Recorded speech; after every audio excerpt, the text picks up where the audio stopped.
जम्मू कश्मीर के विधानसभा चुनाव में एक बार फिर से अब पाकिस्तान की एंट्री हो गई है। प्रधानमंत्री नरेंद्र मोदी ने आज अपनी सभा में कहा कि कांग्रेस के घोषणा पत्र से पाकिस्तान भी खुश हुआ है। ये दोनों ही लोग धारा 370 को वापस लाना चाहते हैं। मोदी की चुनावी सभाएं जारी हैं, मगर पहले चरण में हुए मतदान के अच्छे प्रतिशत ने सभी पार्टियों की उम्मीदें बढ़ा दी हैं।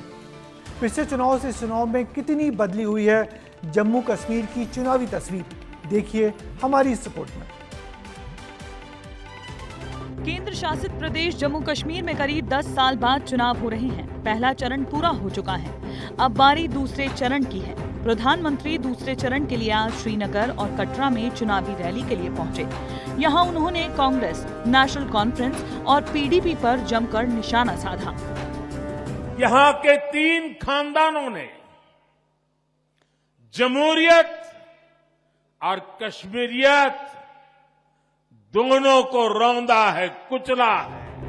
प्रधानमंत्री ने कहा कि कांग्रेस और नेशनल कॉन्फ्रेंस के घोषणा पत्र से पड़ोसी देश पाकिस्तान बहुत खुश है। ये आर्टिकल 370 और 35A को लेकर कांग्रेस और एनसी का एजेंडा वही है जो पाकिस्तान का एजेंडा है। ये वहां के मंत्री बोल रहे हैं। प्रधानमंत्री ने अपने भाषण में वंशवाद और 3 परिवार का जिक्र इसीलिए किया है क्योंकि वंशवादी राजनीति की शुरुआत जम्मू और कश्मीर से ही होती है, जहां 2 परिवारों अब्दुल्ला और मुफ्ती ने दशकों से दबदबा बनाया रखा है। इस चुनावी माहौल में वंशजों की पीढ़ियां अपनी जगह बनाने की तैयारी में हैं।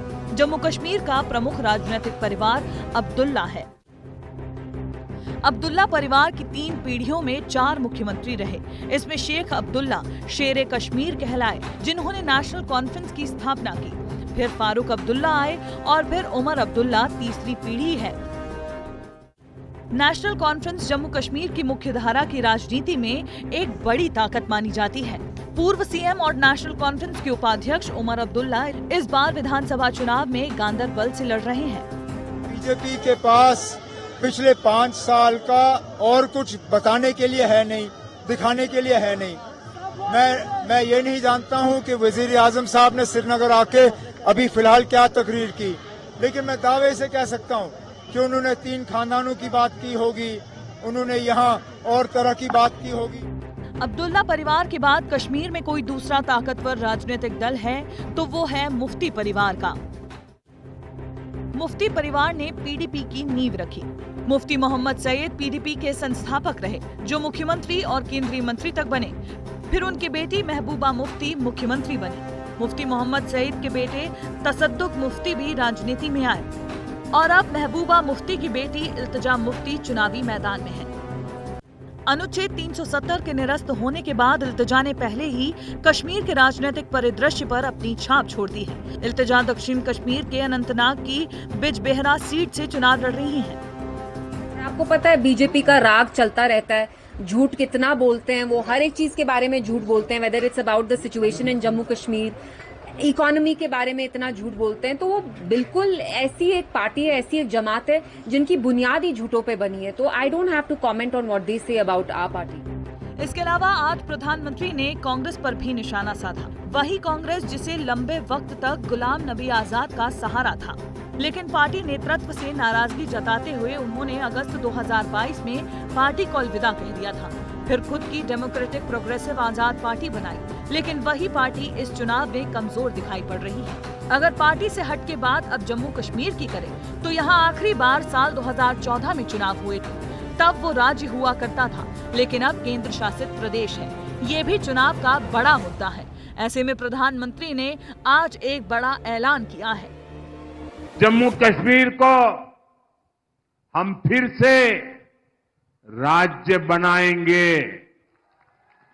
और ये चुनाव में मैं कह रहा हूं ऐसा नहीं, ये हमने देश की संसद में, पार्लियामेंट में घोषणा की हुई है। पहले चरण में कुल 7 जिलों की 24 विधानसभा सीटों पर भारी संख्या में मतदान हुआ है।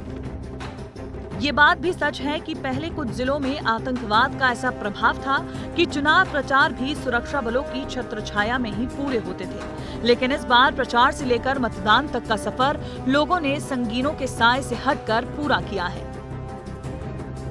अब देखना है कि दूसरे चरण को लेकर के भारतीय जनता पार्टी के अलावा एनसीपीडीपी और कांग्रेस क्या रुख अपनाती है, क्योंकि इसमें कहीं न कहीं सज्जाद लोन और इनके अलावा इंजीनियर राशिद भी एक अहम किरदार निभा रहे हैं। कैमरा पर्सन रेहान खान के साथ मैं अमृत तिवारी, विस्तार न्यूज, दिल्ली। जम्मू कश्मीर में अब दूसरे दौर का चुनाव 25 सितंबर और फिर 1 अक्टूबर को होना है। धारा 370 हटने के बाद हो रहा ये चुनाव इस मायने में खास है कि जम्मू कश्मीर अब राज्य नहीं बल्कि केंद्र शासित प्रदेश है। जीतने वाली पार्टी के पास सीमित अधिकारी होंगे। ऐसे में जीत कर आने वाली पार्टी से आवाम की उम्मीदें बहुत होंगी और उन अपेक्षाओं को पूरा करना किसी भी पार्टी की सरकार के लिए बेहद मुश्किल होगा। लेकिन बिना हिंसा की वारदातों के हो रहे ये चुनाव राज्य में बदलती फिजा का रुख तो बता रहे हैं।